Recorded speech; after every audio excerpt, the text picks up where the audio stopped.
Good morning, everybody. This is Professor Dom Savini introducing myself and you to lessons 4, 5, and 6, at least beginning with lesson 4. Excuse me. I'll be taking you through lessons 4 through 6 as we continue our journey in this analysis of financial reporting and information sharing. And in lesson 4, what I'd like to do is cover FASAB, the standard setter for generally accepted accounting principles for the executive branch of the federal government, and how that kind of evolved and what role we play. And I'd like to then introduce you to the financial statements that make part of the reporting model at the federal level. And we'll talk a little bit about those because in lessons 5 and 6, we're going to dive a little deeper and looking at these statements from a user's perspective, and then also critiquing them in lesson 6 as to what improvements we probably or might want to make to the statements to make them more, if you will, transparent, more informational value, adding more informational value to them, etc. So after we do that today, we'll also then look at the need for each of these statements. We'll touch on these briefly during the video. You'll have the entire slide deck, but what I'd like to do now is go into a screen share and begin showing you what we have here. I'm going to share the entire screen, so bear with me as I locate the PowerPoint slide for you and then put it on slide view. And now we should see we're at the first page cover sheet of our lesson 4 video lecture slides. Okay, so we'll go right to the disclaimer. I basically covered the learning objectives 4 through 6, so you can read those on your own. Anything I say is unofficial. Remember, FASAB can only speak officially through its pronouncements, primarily through the issuance of its concept statements and standards. It also speaks through the issuance of an occasional technical bulletin or technical releases, which are managed mostly by the Accounting and Auditing Policy Committee of the FASAB. But so anything I say, basically the board's telling you to ignore, right? It's not official. But it does have educational value. We covered what we're going to be talking about in lessons 4 through 6 generally. But in lesson 4, remember, we're going to look at FASAB's role in financial management. We're going to take a little bit of a deeper dive into the federal GAAP hierarchy and have you properly use the FASAB handbook and the different pronouncements that are issued. There's a pecking order that needs to be followed. We'll also then be discussing what happens when you have exhausted your research efforts in the GAAP hierarchy and you find that there's no answer to your specific question. We'll cover that as well. Our third objective for today will be to distinguish between concept statements and standards. And lastly, we will readily identify, right, financial statements and their purported or respective importance. Okay. You've probably already seen this referenced, especially if you've attended any other FASAB trainings I've done. Article 1, Section 9, Clause 7 is the appropriations clause. You'll certainly see this also in any fiscal appropriations law class or seminar you may have taken. But basically, when I cover this clause, I state that the first sentence of the clause up to the semicolon, which says no money shall be drawn from the Treasury but in consequence of appropriations made by law, that's set up budgetary accounting as we know it today. Budgetary accounting is a fiscal control accounting. It primarily works off of the modified cash or modified accrual method of accounting. It's quite transparent. Money coming in versus money going out, basically, for the most part. There are some exceptions. But it's made to control the dollars collected through taxation, the public purse, so Congress can monitor an agency's execution of the program requirements that it basically sets forth on behalf of the American people. Okay, so this heightened sense of internal controls is what you find in budgetary accounting, right? Every dollar is tracked all along the budgetary execution life cycle. Following the semicolon, I always say, is this requirement that from time to time we will issue a statement of account of the receipts and expenditures. And I argue that this is pretty much setting the precedent for the development of financial accounting, the accrual accounting that we now see. So the clause here has given birth to us accountants, two branches of accounting. The budgetary accounting side, which is primarily a financial flow side, the way the money works, and the full accrual or proprietary side, which is the economic flow of resources, not just the movement of money. All basically stems from this constitutional requirement. History of federal accounting. Well, if you go back to the 1990s, everyone talks about the CFO Act of 1990, and rightfully so. That was the grandfather or grandmother of, a lot of this financial management improvement that we've seen over the last 30 or so years. The CFO Act, along with some other pieces of legislation, have required federal agencies and the federal government in issuing not only agency-wide statements, but also government-wide statements. And it set up this system where it gave OMB primarily the ultimate responsibility or greater authority than maybe it even had before regarding financial management. So OMB plays a very significant role.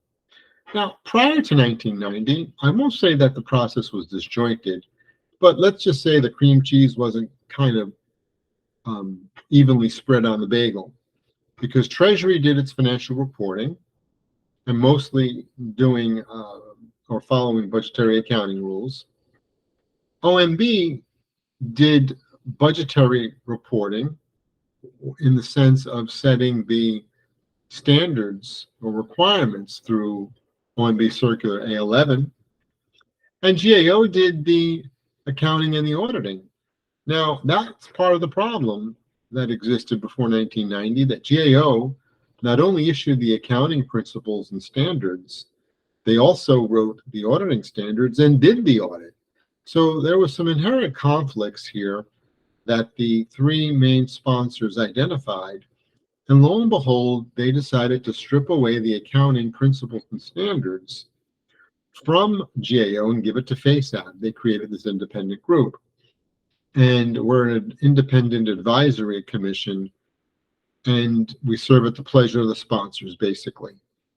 Each of the three sponsors have a seat on the board, as you'll see momentarily. So that's the history.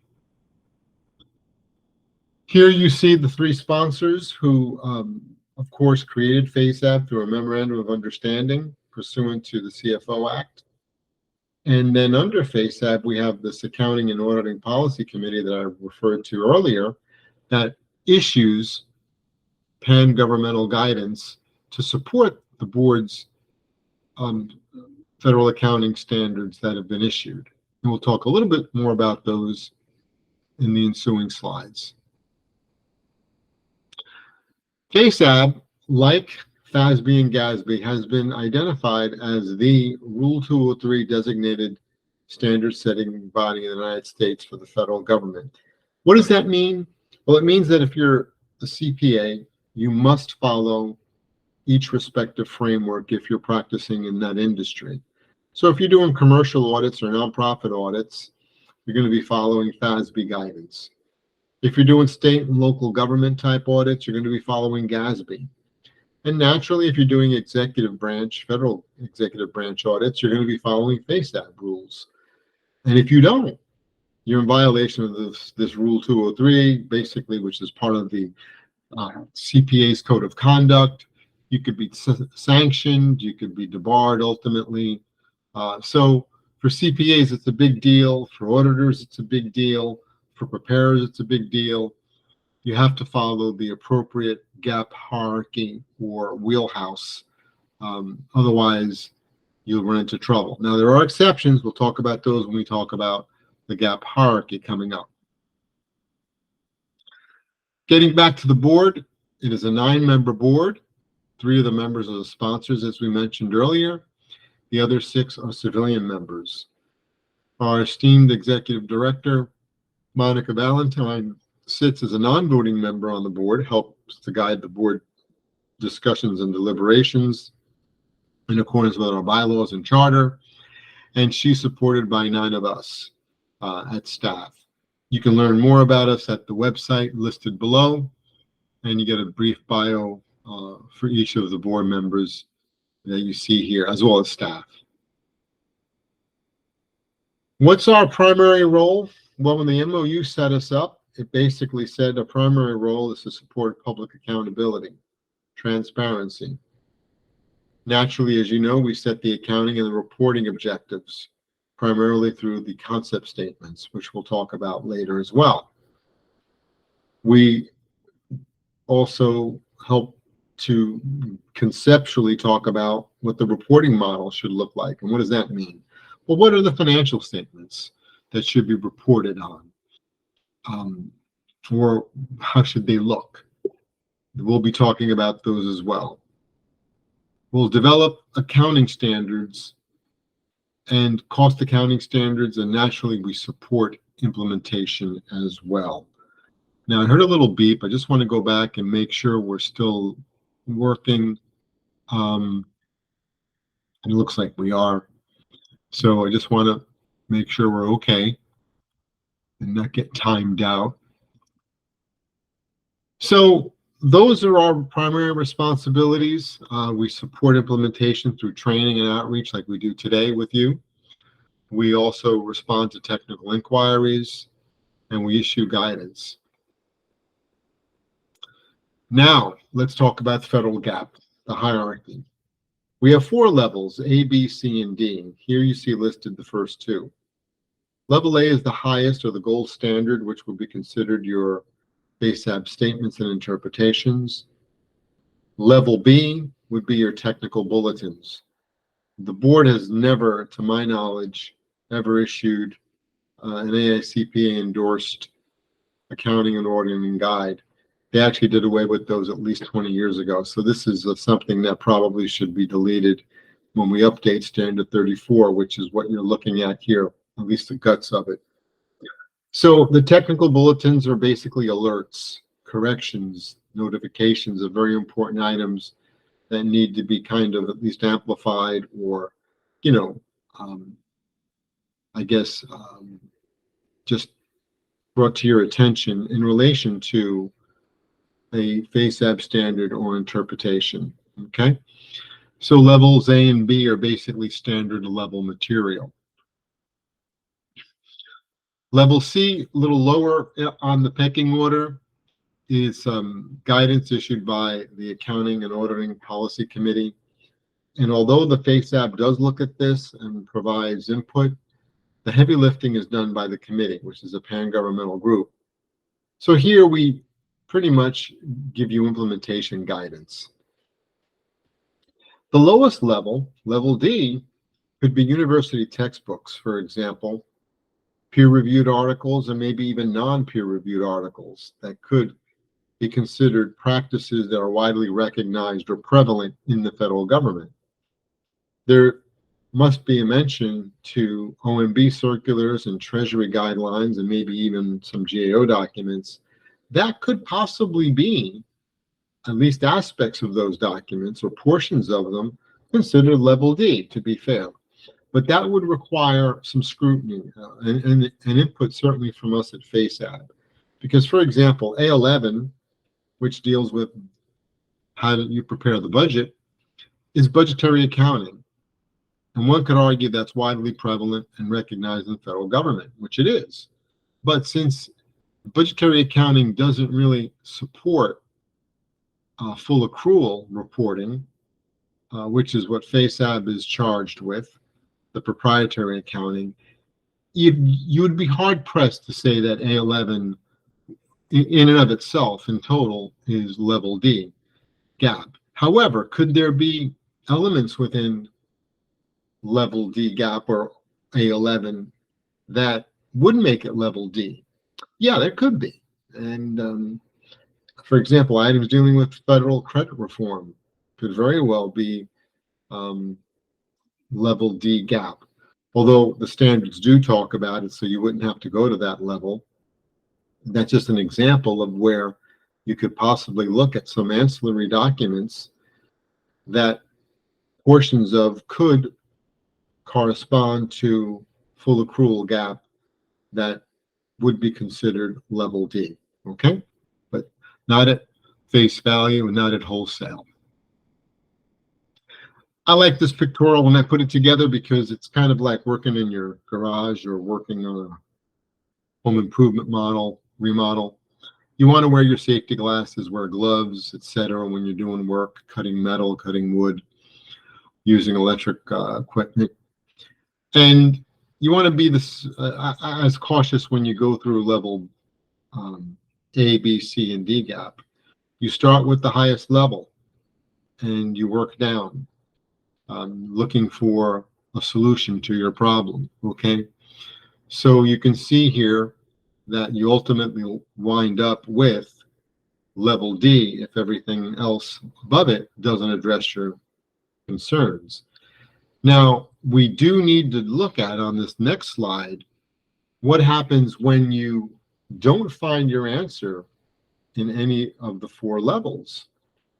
Well, the board wants you to go back and analogize, try to find something comparable or similar within levels A through D, and use that before you go opinion shopping or opinion hopping, which a lot of you know is done, okay? So before you can go to other literature, which includes our FASAB concepts, GASB, if SASB or FASB or IASB or the South African Accounting Standards Board or the Korean Accounting Standards Board, you really need to analogize, okay? So be very careful because there's a great misunderstanding within the community that if you don't find specifically in a word search or a PDF search your answer to a question, then you're free to go willy-nilly wherever you want. No, that's not true, okay? There's a procedure that should be followed, and Dante Debit reminds you of that, okay? So Dante says, think and improvise. And you try to provide an answer from something you already have available, and it saves you time and money. I've come across many instances where agencies have unnecessarily spent money on consultants, white papers, and let me tell you, some are very good. Don't get me wrong. I've seen some excellent ones that really are outstanding research. But by and large, some of these are just very academically based. It's as though they've got a college student writing them and putting a patchwork of references together. And the agency pays for this, and it's not really getting quality. If you want quality, you've really got to sit down with your accountant or auditor, with the firm, and demand, really good, sound academic research. And I just put a pitch here for NDU. NDU could be a place to turn to, CFO Academy specifically, that could help you in such an environment where you may need an outside opinion, okay, from a consultant. Again, I'm not discrediting consultants by and large, I'm just cautioning you. There's some excellent ones out there that do wonderful work, but there's also those that just, will do whatever you want, and then it's evident in the work product when we see it, and we see the deficiencies because they didn't follow standard 34, okay, in many cases. Okay, Our first polling question, really it's a discussion question here. In essence, you can read this yourselves, but can management, in their opinion, use A11 guidance to better reflect what they think would be the financial condition or position of their agency for federal financial reporting purposes? Dante cautions you, and he asks you, who does the AICPA recognize as the federal gap setter? Is it OMB or FASAB? It's FASAB. So the answer to this question is false. Now, again, could there be things in A11 that might be considered level D gap? Absolutely, there could be. But by and large, no. And certainly, management doesn't have the prerogative of choosing the framework they want for their financial statements. They must follow FASAB standards, okay? And they're compelled to by the AICPA and by the auditors and the accountants who are CPAs. We'll go to our next slide. Concept statements. These now differ from standards because they are not authoritative. So you do not have to follow concept statements. Did you hear me? You don't have to follow them. What you do have to follow are the accounting standards. The concept statements, think of them, my friends, as bylaws for the board. These are rules for the road that the board needs to follow in the development of the accounting standards. Okay? We've issued 9. I'm going to point out specifically 4, 3 of which I want you to really read. The 4th one I want you to kind of just skim. Concepts 1 and 2, objectives and entity and display, I believe are essential reading. You should at least read those cover to cover. Concepts 5, the definition of elements in accrual-based financial statements, I believe should also be read cover to cover. And that deals with how you remeasure assets and liabilities after the period, of course, when you initially record them. Concept 7, the 4th one, is one that I think you should skim. It's heavier reading, it's more academic, but it does deal with remeasurement. Excuse me. Concepts 5 didn't deal with remeasurement. It deals with the definition of elements of the financial statements. I jumped ahead. So concept 5, again, is a cover-to-cover read. For example, how do you define a resource? When does a resource become an asset? What is a liability? What is net position? Those are explained in concepts 5. That's why it's a cover-to-cover read. 7 deals with remeasurement. And since it gets very heady and academic and it's esoteric, you choose the adjective you want. Just skim through it, okay? But I do believe you should have it printed out along with the other 3. The other concept statements are available for your reading and your edification, but I believe every accountant should have at least read these 4 statements or concept statements that I've just gone through. Standards, on the other hand, now are requirements for you, the preparer, the auditor, management.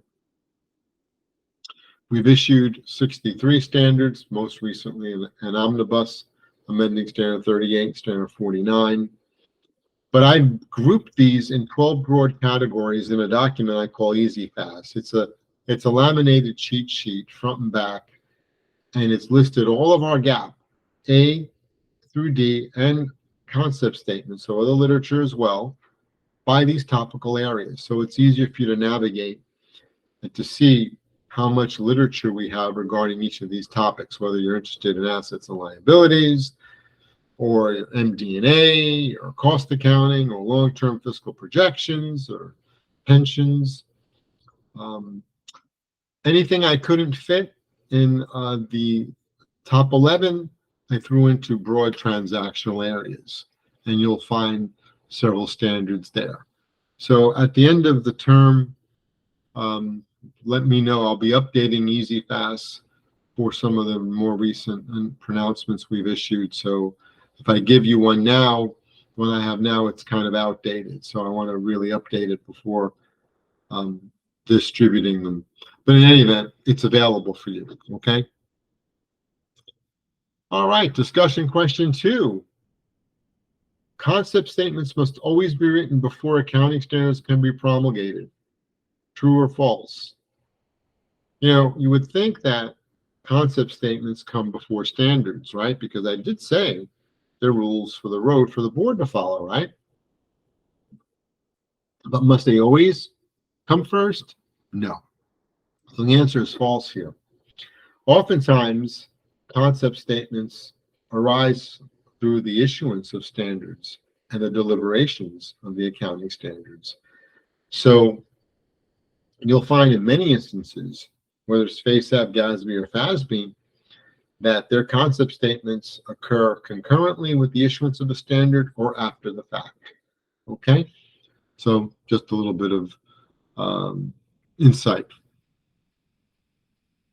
Federal financial statements. Here we go. This is where I'm going to introduce to you the basic statements. We'll use the DoD fiscal year 23 as an example.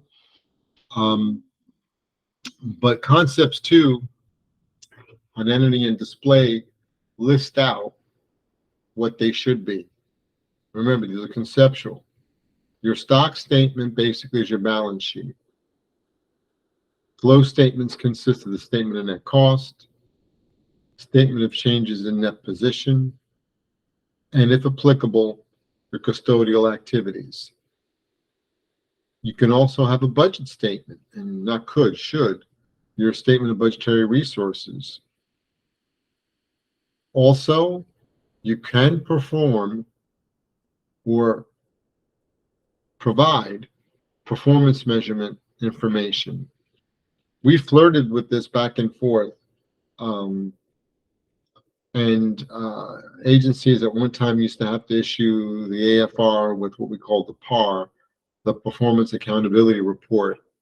But there are problems and timing issues, and there's really very poor linkage between them.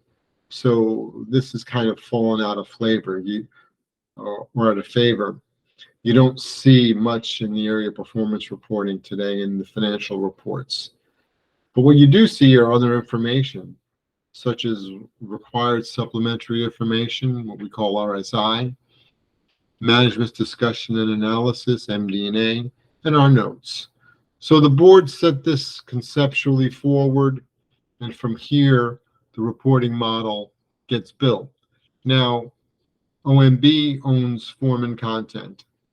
FASAB owns the standards and the statements. But OMB certainly helps provide flesh on the bones or context to the statements. And that's done through OMB Circular A136. Okay, that concludes the formal presentation of the video slides. But now let me go and show you the DoD statements here that exist, just to kind of give you an idea. So you should be seeing on the screen page 127 of the fiscal year 23 DoD AFR. You see we have consolidated balance sheets, consolidated statements of net costs, consolidated statements of changes in net position, and your combined statement of budgetary resources. What you don't see is here, you see here the custodial activities report, because DoD is not principally a custodian for other agencies, unlike the IRS or the Department of Justice that collects money on behalf of other agencies. But just to show you what that would look like, if DoD were, or an agency were to issue a statement of custodial activity, it would show where your collections have come from, right? As you see here, deposits by foreign governments, other collections, etc.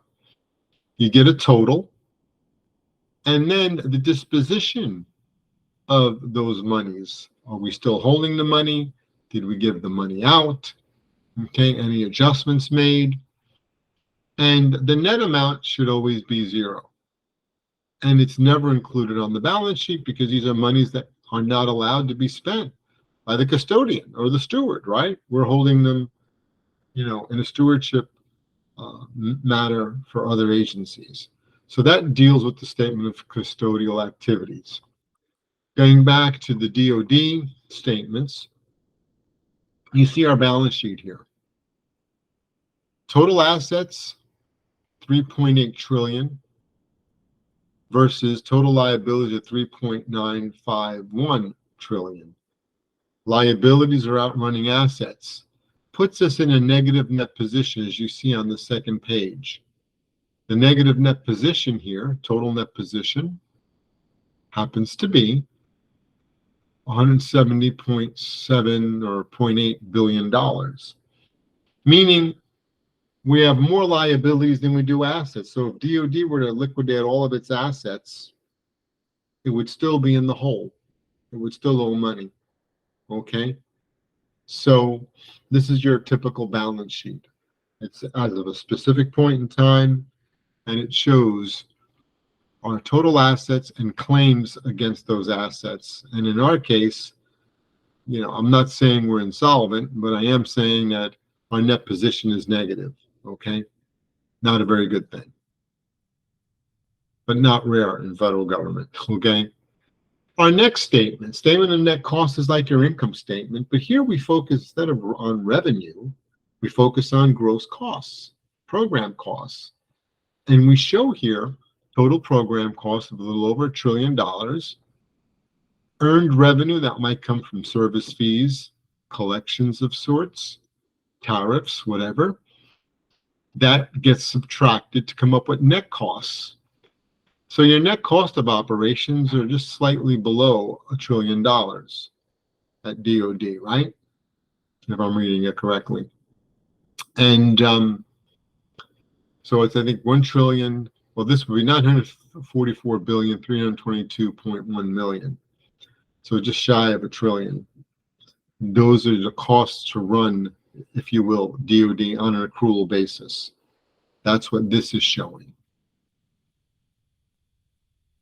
Now, keep in mind, there's a statement that takes us from budget to accrual, the bar, which is beyond the scope of this course, but that is a schedule that you see in a note that reconciles the accrual method of accounting with the budgetary method. Okay. Now, changes in net position. Remember, we had that 170 is your net position, your negative net position. Well, here, the statement of changes in net position gives us a very detailed analysis of how we get there. But this is kind of similar to an equity section of a commercial financial statement, which is made up, of course, of common stock, ownership interests, and retained earnings, correct? Well, here, our cumulative results of operation would be just that, our profits and our losses ever since we started measuring, our activity, our performance. So in theory, this would be picking up cumulative results from the very first day DoD was created and we started accounting for it. Okay? That's the one portion of your net position. How much money over time have you made or lost? The second portion up top, your unexpended appropriations. In simple English, monies you still can spend. So between monies you can still spend and your overall economic gain or loss, profits or loss, however you want to word it, your retained earnings, in other words, between the two gives you your net position. Okay? Another way of explaining it. So from there, we then move to our primary principal revenue source. Remember, the statement of net cost focused on gross program costs, less earned revenue down to net costs. Here now we focus on revenue. Revenue, primarily for most federal agencies, comes from federal appropriations. So the SBR here is really a balance sheet of sorts. The first portion gives you our budgetary resources. Where do we get our money? Okay. We got them through appropriations, in addition to that, we had a beginning balance.